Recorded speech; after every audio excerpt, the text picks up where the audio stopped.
Hi, good morning.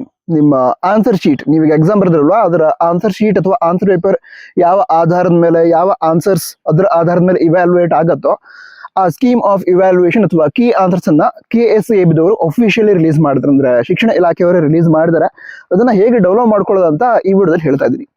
ಮೊದಲಾಗಿ ಈಗ screen ಮೇಲೆ ನೋಡ್ತಾ ಇದ್ದೀರಾ, ಈ ವೆಬ್ಸೈಟ್ ಅನ್ನ ವಿಸಿಟ್ ಮಾಡಿ. ಇದು KSEBದವರ ಅಫಿಷಿಯಲ್ ವೆಬ್ಸೈಟ್, ನಮ್ಮ ಶಿಕ್ಷಣ ಇಲಾಖೆ ಅವರದೇ ಅಫಿಷಿಯಲ್ ವೆಬ್ಸೈಟ್ KSEAB.karnataka.gov.in ಅಂತ ಸರ್ಚ್ ಮಾಡಿದ್ರೆ ನಿಮ್ಗೆ ಸಿಗುತ್ತೆ.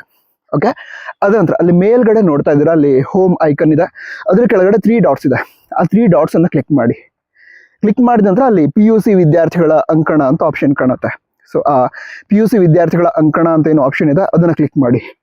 ಅದನ್ನ ಕ್ಲಿಕ್ ಮಾಡಿದ ನಂತರ ಏನಾಗುತ್ತೆ ಅಂತ ಹೇಳಿದ್ರೆ ಮತ್ತೊಂದು ಪೇಜ್ ಓಪನ್ ಆಗುತ್ತೆ. ಅಲ್ಲಿ ನಿಮಗೆ ಹಲವಾರು ಆಪ್ಷನ್ ಕಾಣುತ್ತೆ. ಅಲ್ಲಿ ನ್ಯೂ ಅಂತ ರೆಡ್ ಕಲರ್ ಅಲ್ಲಿ ಬರ್ತಾ ಇದೆ. ಅದರ ನಂತರ ಅಲ್ಲಿ PUC 1 ಅಂದ್ರೆ ಈಗಾಗಲೇ ಆಗಿರೋದು ಮೊದಲನೇ ಬೋರ್ಡ್ ಎಕ್ಸಾಮ್ ಅಲ್ವಾ, ಸೊ PUC 1 ಬೋರ್ಡ್ ಪರೀಕ್ಷೆಯ ಮಾದರಿ ಉತ್ತರಗಳಿಗೆ ಆಕ್ಷೇಪಣೆ ಸಲ್ಲಿಸುವ ಲಿಂಕ್ ಅಂತ ಇದೆ. ಅದನ್ನ ಕ್ಲಿಕ್ ಮಾಡಿ. ಅದನ್ನ ಕ್ಲಿಕ್ ಮಾಡಿದ್ರೆ ಮತ್ತೊಂದು ಪೇಜ್ ಓಪನ್ ಆಗುತ್ತೆ. ಅಲ್ಲಿ ಕೆಳಗಡೆ click here to check scheme of evaluation ಅಂತ ಇದೆ.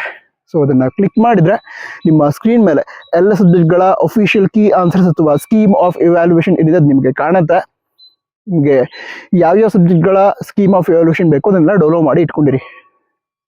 ಒಂದು ಸಜೆಷನ್ ಕೊಡೋದಾದ್ರೆ, ನೀವು ಯಾವ್ಯಾವ ಸಬ್ಜೆಕ್ಟ್ಗಳ ಎಕ್ಸಾಮ್ ಬರ್ದಿದ್ರೋ ಆ ಎಲ್ಲ ಸಬ್ಜೆಕ್ಟ್ಗಳ ಸ್ಕೀಮ್ ಆಫ್ ಇವ್ಯಾಲ್ಯೂಯೇಷನ್ ಡೌನ್ಲೋಡ್ ಮಾಡಿ ಇಟ್ಕೊಂಡಿರಿ. ಯಾಕೆ ಗೊತ್ತಾ, ಅಕಸ್ಮಾತಾಗಿ ಈಗ ನಾನು ಕರೆಕ್ಟಾಗಿ ಬರ್ದಿದ್ದೆ, ಮಾರ್ಕ್ಸ್ ಬಂದಿಲ್ಲ ಇರ್ತ ನಿಮ್ಗೆ ಅನ್ಸಿದ್ರೆ ರಿಸಲ್ಟ್ ಬಂದಮೇಲೆ ಅವಾಗ ರಿವ್ಯಾಲ್ಯೂಯೇಷನ್ಗೆ ಅಪ್ಲೈ ಮಾಡಬೇಕಾದ್ರೆ ಸ್ಕ್ಯಾನರ್ಡ್ ಕಾಪಿನ ತರಿಸ್ಕೋತೀರಾ.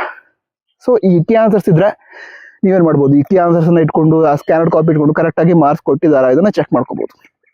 ಸೊ ನೀವು ಯಾವ್ಯಾವ ಸಬ್ಜೆಕ್ಟ್ಗಳ ಎಕ್ಸಾಮ್ ಬರ್ದಿದ್ರ ಆ ಎಲ್ಲ ಸಬ್ಜೆಕ್ಟ್ಗಳ ಸ್ಕೀಮ್ ಆಫ್ ಇವ್ಯಾಲ್ಯೂಯೇಷನ್ ಡೌನ್ಲೋಡ್ ಮಾಡಿ ಇಟ್ಕೊಂಡಿರಿ. ನಂತರ ಇದನ್ನ ಡೌನ್ಲೋಡ್ ಮಾಡುವಂತಹ ಡೈರೆಕ್ಟ್ ಲಿಂಕ್ ಅನ್ನು ನಾವು ನಮ್ಮ ವಾಟ್ಸಪ್ ಚಾನಲ್ ನಿನ್ನೆನೇ ಶೇರ್ ಮಾಡಿದೀವಿ. ಜಾಯ್ನ್ ಆಗದಿದ್ರೆ ಜಾಯ್ನ್ ಆಗಿ, ಮುಂದೆ ಕೂಡ ರಿಸಲ್ಟ್ ಬಂದಾಗ ಅಥವಾ ಯಾವ್ದಾದ್ರು ಇಂಪಾರ್ಟೆಂಟ್ ಅಪ್ಡೇಟ್ ಬಂದಾಗ ನಿಮಗೆ ಆದಷ್ಟು ಬೇಗ ವಾಟ್ಸಪ್ಲೂ ಕೂಡ ಲಿಂಕ್ ಅನ್ನ ಅಥವಾ ನೋಟಿಫಿಕೇಶನ್ ಶೇರ್ ಮಾಡ್ತಾ ಇರ್ತೀವಿ.